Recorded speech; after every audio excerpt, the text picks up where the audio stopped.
Hello and welcome to my YouTube channel. As you already know that we had started a free video lecture series on the book of Nitin Sangwan.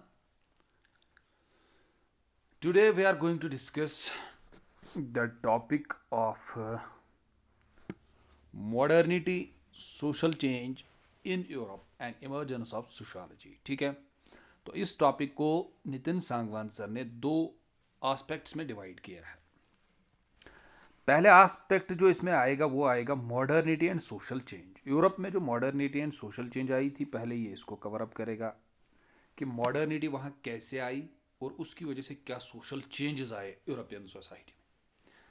फिर second part में ये discuss करता है फिर उसकी वजह से impact पड़ा इमर्जेंस ऑफ सोशोलॉजी। ठीक है, पहले ही मैं आपको कंसेप्ट से ही जो इसका टाइटल है उसी से क्लियर करवाऊंगा कि मॉडर्निटी, इसने कहा पहले यूरोप में मॉडर्निटी आई और मॉडर्निटी की वजह से सोशल चेंज आई यूरोप में। ठीक है, फिर उसी मॉडर्निटी एंड सोशल चेंज ने एक ऐसा एटमॉस्फेयर बनाया यूरोपियन सोसाइटी में, एक ऐसा सोशल एनवायरनमेंट, सोशल बैकग्राउंड बना जिसकी वजह से फिर सोशल साइंटिस्ट्स को लगा और कुछ जो हमारे फाउंडिंग फादर्स थे उनको लगा कि एक सब्जेक्ट होना चाहिए जो इन चीज़ों को, जो ये नई सोशल चेंजेस आई हैं, जो इसको स्टडी करेगा। ठीक है, तो इसीलिए पहले हमें समझना होगा इस टॉपिक में मॉडर्निटी एंड सोशल चेंज क्या थी यूरोप में और इमर्जेंस ऑफ सोशोलॉजी क्या होती है। ठीक है, तो उससे पहले भी हम मॉडर्निटी को थोड़ा बहुत डिस्कस करेंगे। मॉडर्निटी होती क्या है, मॉडर्निटी का मकसद होता क्या है, मॉडर्निटी का मतलब क्या होता है। तो मॉडर्निटी को अगर हम सिंपली डिस्कस करेंगे, ज़्यादा हम इसको नहीं लेके जाएंगे। मॉडर्निटी का मतलब ही होता है जब यूरोप में कौन सा टाइम आया, जब यूरोप में रीजन आया, जब लोग रीजन पे काम करते थे, या सिंपली हम बोलेंगे जब यूरोप में साइंस का दौर आया। ठीक है, जब साइंस का दौर आया, जब साइंटिफिक दौर यूरोपियन सोसाइटी में आया, तो उसको हम क्या बोलते हैं, उसको बोलते हैं मॉडर्निटी, या लोगों ने एज ऑफ रीजन भी बोलते हैं हम इसको। ठीक है, यानी कि रीजनिंग यहाँ पे डेवलप हो गई कि हर किसी चीज़ को क्वेश्चन किया जाता था, हर किसी चीज़ को एज इट इज़ या डिवाइन एस्पेक्ट से एक्सेप्ट नहीं किया जाता था, इसको क्वेश्चन किया जाता था कि अगर ये चीज़ है तो क्यों है। या जिस तरह से हम कहते हैं कि जिस तरह से मॉडर्निटी की डेफिनेशन अगर हम एक देखेंगे कि मॉडर्निटी होती क्या है, जैसे रॉस्टो और वार्ड ने कहा the basic process modernisation is the application. Modernisation थी एप्लीकेशन, इज द एप्लीकेशन। क्या थी ये, इज द एप्लीकेशन। कौन सी एप्लीकेशन थी ये, is the application of modern science.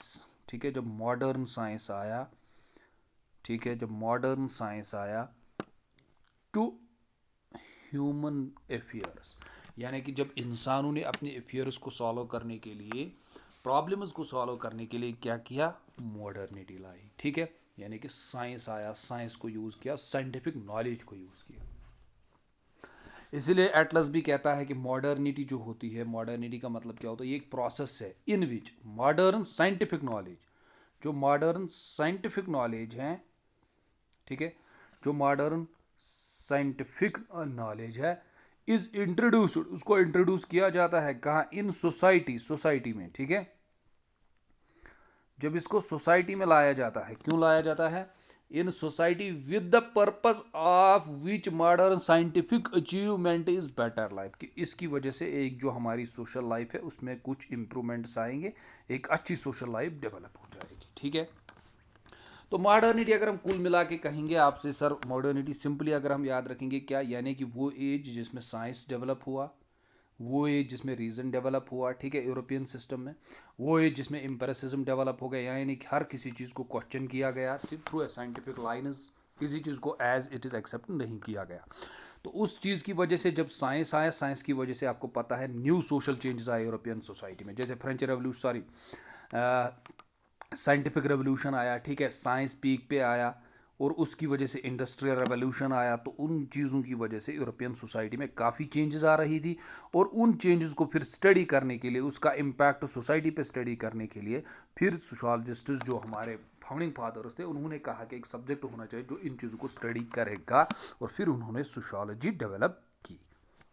तो कुल मिला के हम ये कहते हैं कि मॉडर्निटी ने सोशल चेंज लाई सोसाइटी में, और उसकी वजह से एक बैकग्राउंड बना जिसका इम्पैक्ट फिर सोशोलॉजिस्ट पे पड़ा, अर्ली सोशोलॉजिस्ट, और उन्होंने सोशोलॉजी को इमर्ज किया। चलिए पहले हम समझेंगे यही मॉडर्निटी क्या होती है, ठीक है। तो उसके साथ साथ सोशल चेंज, इस लेक्चर में आपको दो चीज़ें देखने को मिलेगी। पहले नितिन सांगवान सर आपको क्या हिस्टोरिकली थोड़ा बहुत बताएंगे कि हिस्टोरिकली सोशल थॉट कैसे डेवलप हो गया, ठीक है, उसकी फॉर्मल एस्टैब्लिशमेंट सोशोलॉजी की कैसे हो गई। सेकंड आपको यूरोपियन हिस्ट्री पढ़नी पड़ेगी, उसके साथ before the establishment of sociology, जब एस्टैब्लिश हुई तो उससे पहले यूरोपियन सोसाइटी के क्या हालात थे। और फिर आपको रेनेसा ये आएगा, इसमें रेनेसा आप लोग को पड़ेगा, रेनेसा जब आया उसका इम्पैक्ट क्या पड़ा, फिर हम मॉडर्निटी को भी डिस्कस करेंगे, ठीक है। तो हिस्टोरिकली नितिन सांगवान सर ने इस चीज़ को समझाने की कोशिश की है। तो चलिए, what was the first sociological thought in human history, पहला सोशोलॉजिकल थॉट क्या था ह्यूमन हिस्ट्री में, यानी पहले सोशोलॉजिकली किसने सोचा, या कौन सा थॉट आया था पहले सोशोलॉजिकली हमारे पास। The question is difficult to answer, ये इजी नहीं है इसको आंसर करना। सर क्यों?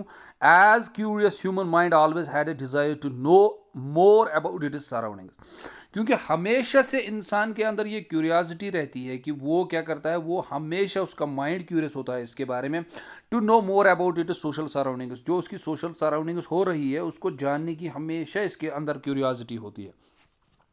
सिंस टाइम इमेमोरियल, यानी कि पहले से ही, जब से ह्यूमन बींग्स आए थे तो तब से ही इनके अंदर ये क्यूरियोसिटी थी कि इनके इर्द गिर्द यानी सोशल सराउंडिंग सोसाइटी में क्या हो रहा है, इसको हमेशा इंसानों ने जानने की कोशिश की है, ठीक है। उसके बाद इसके बाद क्या कहते हैं, उसके बाद कहते हैं ये, तो सोशोलॉजिकल रीजनिंग जो है predate is the foundation of the discipline itself, इसका मतलब होता है जब पहले ही इंसान, हमेशा इंसान के अंदर क्यूरियोसिटी होती है चीज़ों को जानने के लिए, सोशल जो उसके सराउंडिंग्स है उसको जानने की, इसका मतलब होता है। तो इस तरीके से हम कह सकते हैं कि सोशोलॉजिकल रीजनिंग जो थी वो ऑलरेडी इंडिविजुअल्स के दिमाग में थी, ठीक है। Predate is the foundation of the discipline itself, इसका मतलब ये होता है फाउंडेशन से पहले ही सोशोलॉजिकल थिंकिंग जो थी वो इंडिविजुअल्स के अंदर थी, ठीक है।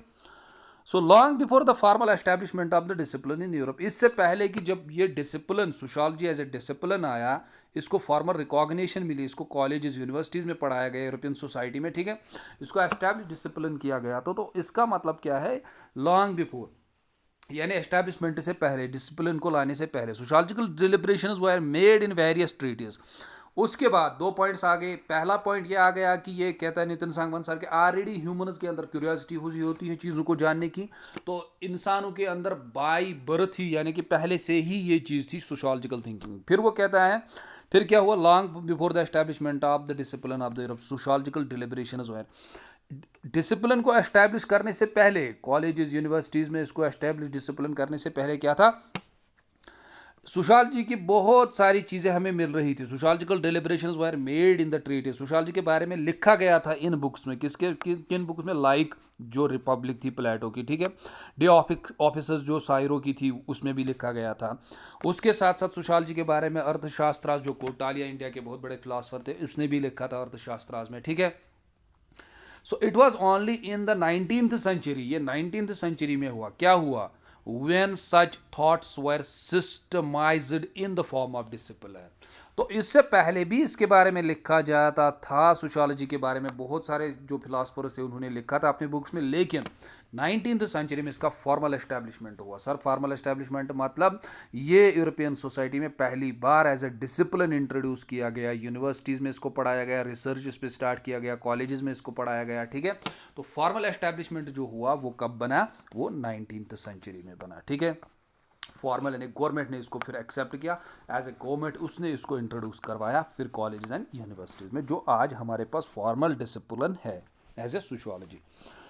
But even this was not a sudden development, लेकिन क्या सर सॉरी सर क्या इन्होंने सीधे लाया 19th सेंचुरी में सोशियोलॉजी को एस्टैब्लिश किया गया डिसिप्लिन? नो, नितिन सांगवान कहते हैं but even this was not a sudden, ये सडनली नहीं हुआ कि सब्जेक्ट यहाँ से आए, इसको एस्टैब्लिश किया, कॉलेजेस यूनिवर्सिटीज़ में पढ़ाया गया, नो, इट वाज ये क्या था, preceded by a series of events, इसमें बहुत सारे इवेंट्स हुए थे जिनकी वजह से फिर ये सब्जेक्ट आया। जैसे आपने फ्रेंच रेवोल्यूशन पढ़ा होगा, ठीक है, इंडस्ट्रियल रेवोल्यूशन हम कहते हैं, एनलाइटनमेंट पे पीरियड कहते हैं, तो नितिन सांगवान जो हैं, इन्होंने, नितिन सांगवान सर ने खाली इंडस्ट्रियल रेवोल्यूशन, फ्रेंच रेवोल्यूशन, उन्होंने उससे पहले भी रेनेसा को डिस्कस किया, उससे पहले यूरोपियन हिस्ट्री को डिस्कस किया, फिर मॉडर्निटी को डिस्कस किया, फिर इनकी वजह से जो चेंजेस आए, French revolution, industrial revolution, enlightenment period, scientific revolution, ठीक है, और साइंस का एवोल्यूशन होना, तो बहुत सारे इवेंट्स जो हुए, उन इवेंट्स की वजह से क्या हुआ, उन इवेंट्स की वजह से एक एटमॉस्फेयर बना, एक माहौल बना फिर यूरोपियन सोसाइटी में। क्या उन चीज़ों की वजह से, जब सोसाइटी चेंज हो रही थी, जब सोसाइटी में चेंजेस आ रहे थे, तो उन चेंजेस को स्टडी करने के लिए फिर सोशलॉजिस्ट ने कहा हम एक ऐसा डिसिप्लिन लाएंगे जो इन चीज़ों को स्टडी करेगा। तो फिर उन्होंने आइडिया, उनके पास आया सोशोलॉजी का। आई बात समझ में? तो मतलब ये सडन नहीं हुआ, इसमें बहुत सारे सीरीज ऑफ इवेंट्स हुए हैं which precipitated precipitated the emergence of the new discipline. तो इसी की वजह से क्या बना, एक नया डिसिप्लिन हमारे पास आया, जिसका नाम फिर रखा गया सोशियोलॉजी, जो आज हम पढ़ रहे हैं, ठीक है। Then roots of such developments can be traced to the late medieval. लेकिन ये कब आए थे? तो नितिन सांगवान सर कहते थे ये जो रूट्स ऑफ सच डेवलपमेंट्स हुए थे, ये आए थे late medieval period of European history, ठीक है। तो लेट जो मिडिवल पीरियड था किसका, यूरोपियन हिस्ट्री, यानी मिडिवल हिस्ट्री में ये आया था। लेकिन बिफोर द एनलाइटनमेंट, यानी एनलाइटनमेंट से पहले ही ये चीजें आई थी। क्या था वहां before the enlightenment? Old Europe was traditionally inward looking. तो ओल्ड यूरोप जो था वो इस तरह से नहीं था जो हमारे पास आज यूरोप है, साइंटिफिक बेसिस पे, ठीक है, हर कोई काम होता है, साइंटिफिक इन्वेंशन है, बाकी चीज़ है, मॉडर्निटी है। तो ओल्ड यूरोप जो था वो इस तरह से नहीं था। वो भी क्या था, वो भी ट्रेडिशनल था। This period in the Europe was referred as a dark age. इसी को बोला जाता है यूरोपियन हिस्ट्री में डार्क एज। देखिए यूरोपियन हिस्ट्री में आपको दो चीज़ें देखने को मिलेगी। एक तो आपको मिलेगा रोमन एम्पायर, ठीक है। तो आपको पता होगा रोमन एम्पायर जो था ये एक बहुत बड़ा एम्पायर था, यानी कि एक बहुत ही वेल एस्टैब्लिश्ड एम्पायर था। तो वहाँ बहुत सारी चीज़ें जो थी वो काफ़ी डेवलपमेंट, मेरिट, बाकी चीज़ें वहाँ डेवलप थी। तो इस चीज़ को ये लोग गोल्डन एज कहते हैं।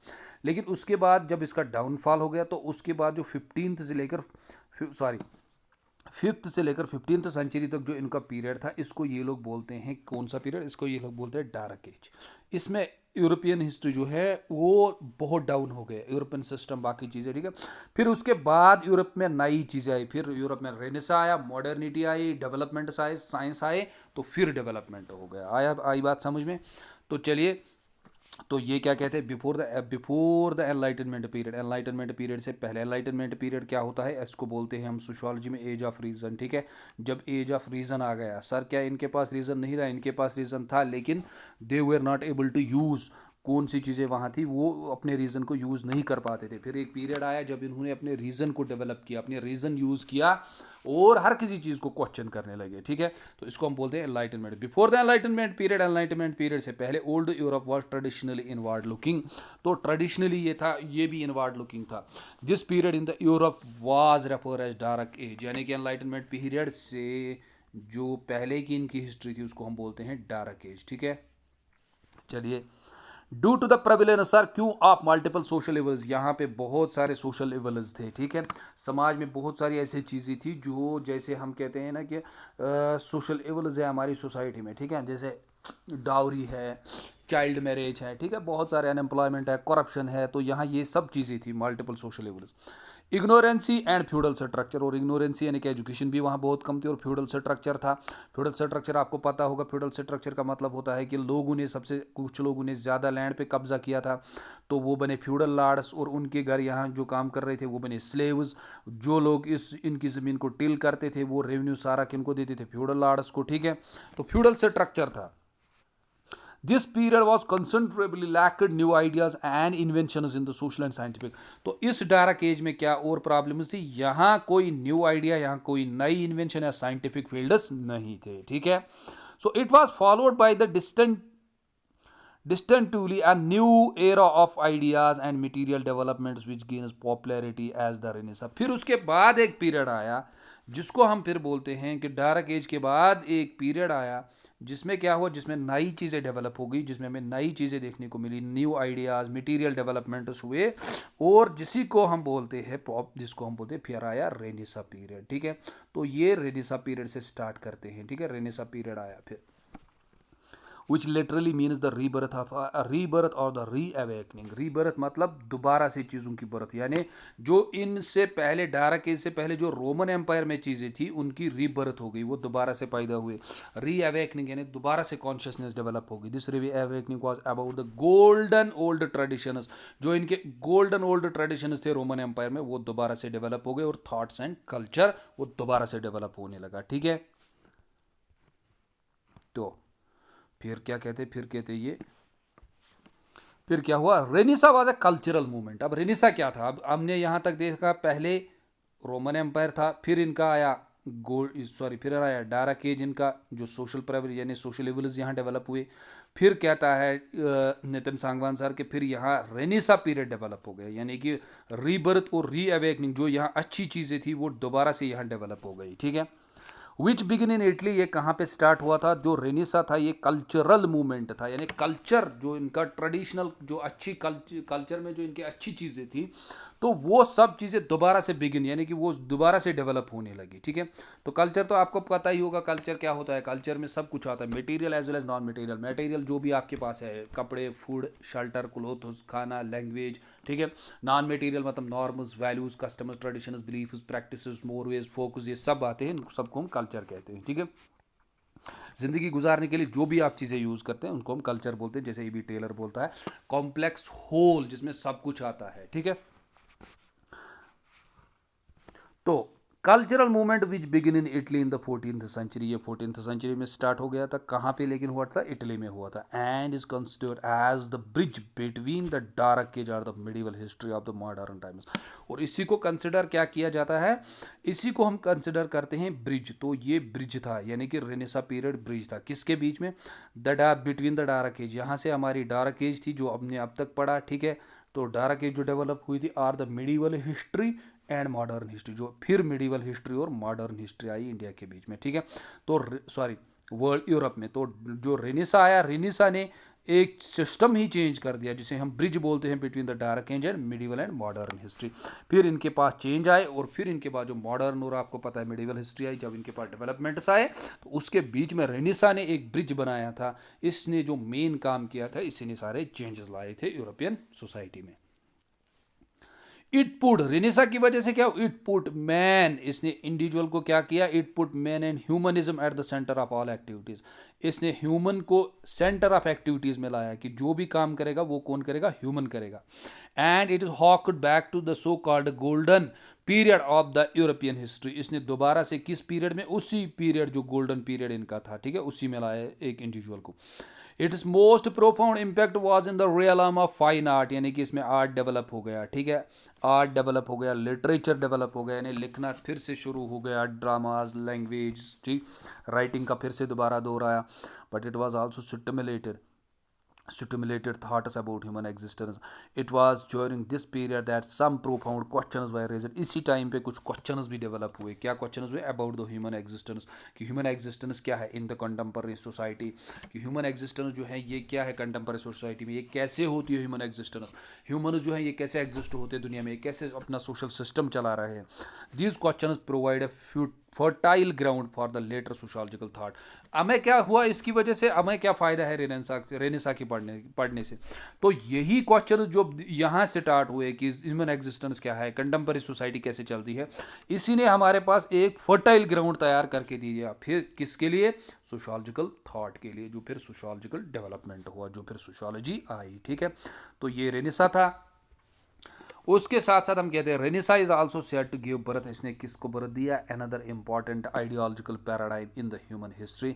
इसने और एक चीज़ को डेवलप किया, किसने डेवलप किया, रेनेसा ने डेवलप किया। तो रेनेसा ने क्या डेवलप किया, द आइडिया ऑफ मॉडर्निज्म, इसने मॉडर्निज्म को लाया। आई बात समझ में, याद रखना, डार्क एज मैंने बताया रोमन एम्पायर, उसके बाद डार्क एज, ठीक है, उसके बाद रेनेसा आया। तो रेनेसा ने फिर जो आज हमारे पास मॉडर्न हिस्ट्री है यूरोप की उसको लाया, और फिर रेनेसा ही ने एक और आइडियोलॉजिकल पैराडिज्म को जन्म दिया जिसे हम बोलते हैं मॉडर्निटी। आई बात समझ में, ये याद रखना सिस्टमेटिकली।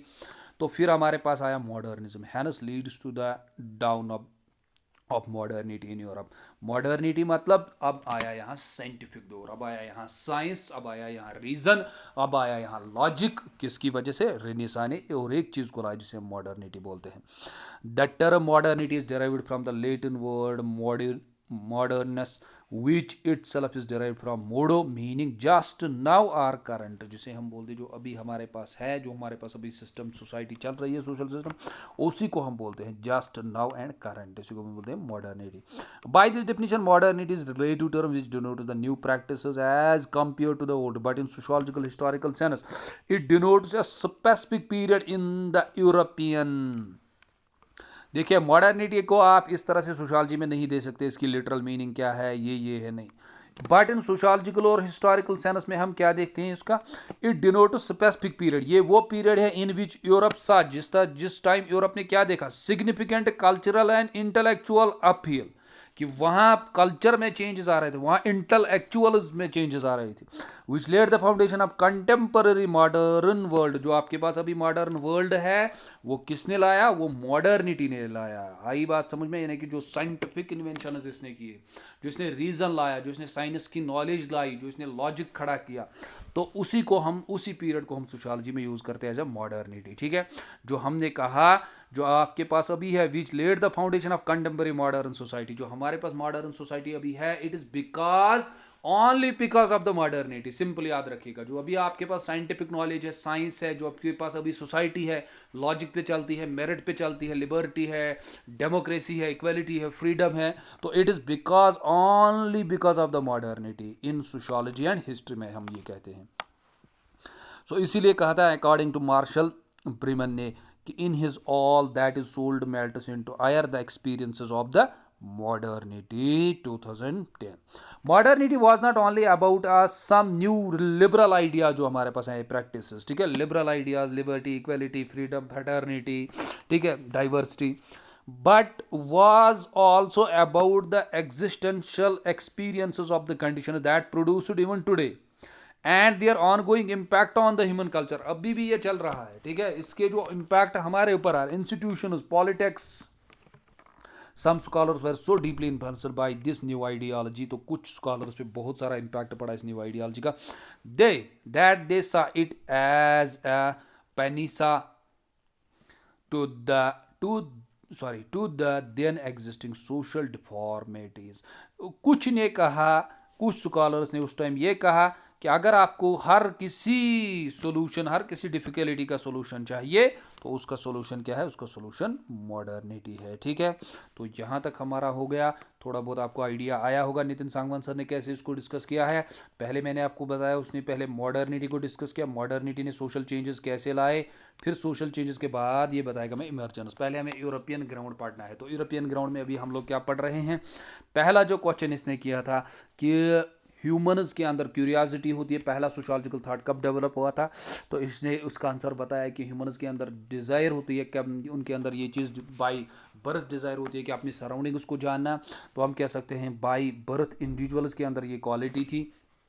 फिर उसने कहा कि उसके बाद जो एस्टैब्लिशमेंट ऑफ डिसिप्लिन, जो बहुत सारे लोग थे, जो बड़े बड़े फिलासफर्स थे, जैसे उन्होंने प्लेटो की रिपब्लिक में कहा, उनमें अर्थशास्त्रास में ये चीज़ें हमें मिली। फिर वो यूरोप निकले, फिर अब वो यूरोप पे आए, यूरोप में उन्होंने कहा जो यूरोप की लेट मिडिवल पीरियड थी, ठीक है, बिफोर द एनलाइटनमेंट पीरियड, तो एनलाइटनमेंट पीरियड से यूरोप पहले क्या था, यूरोप जो मैंने आपको बताया रोमन एम्पायर था, फिर उसके बाद डार्क एज, ये चीज़ें सारी डेक्लाइन हो गई, रोमन एम्पायर डेक्लाइन हो गया, तो फिर डार्क एज स्टार्ट हो गई। फिर उसके बाद एक पीरियड आया जिसे हम बोलते हैं रेनेसा। रेनेसा ने किसको जन्म दिया, रेनेसा ने डेवलपमेंट्स को जन्म दिया, ने न्यू थॉट को जन्म दिया, री अवेकनिंग की, रीबर्थ की, दोबारा से उन चीज़ों को जो इनकी चीज़ें यहाँ अच्छी थी, कल्चर, आर्ट, लिटरेचर। फिर उसकी वजह से, रेनेसा की वजह से और एक आइडियोलॉजिकल पैराडाइम आया जिसको हम बोलते हैं मॉडर्निटी, जो साइंटिफिक है, ठीक है, जिसको हम साइंस बोलते हैं या साइंटिफिक नॉलेज बोलते हैं, जो अभी हमारे पास सोसाइटी में, जो अभी हमारे पास है, जिससे हम सोसाइटी को चला रहे हैं, merit, freedom, liberty, equality, justice, इन सब को हम बोलते हैं मॉडर्निटी। ठीक है, तो यहाँ तक आपको समझ आया होगा। देन उसके बाद ये दोबारा से फिर हम इस लेक्चर को स्टार्ट करेंगे, नेक्स्ट पार्ट 2 में हम डिस्कस करेंगे कि फिर जो नितिन सांगवान सर है, फिर वो हमें बताएंगे कि फिलासफर्स का क्या रोल रहा है इसमें, फिर लास्ट में हमें ये बताएंगे कि फिर डेवलपमेंट ऑफ सोशियोलॉजी कैसे हुआ। Okay, thanks to all of you. तो चैनल को सब्सक्राइब कीजिए, लाइक कीजिए और बेल आइकन दबा दीजिए।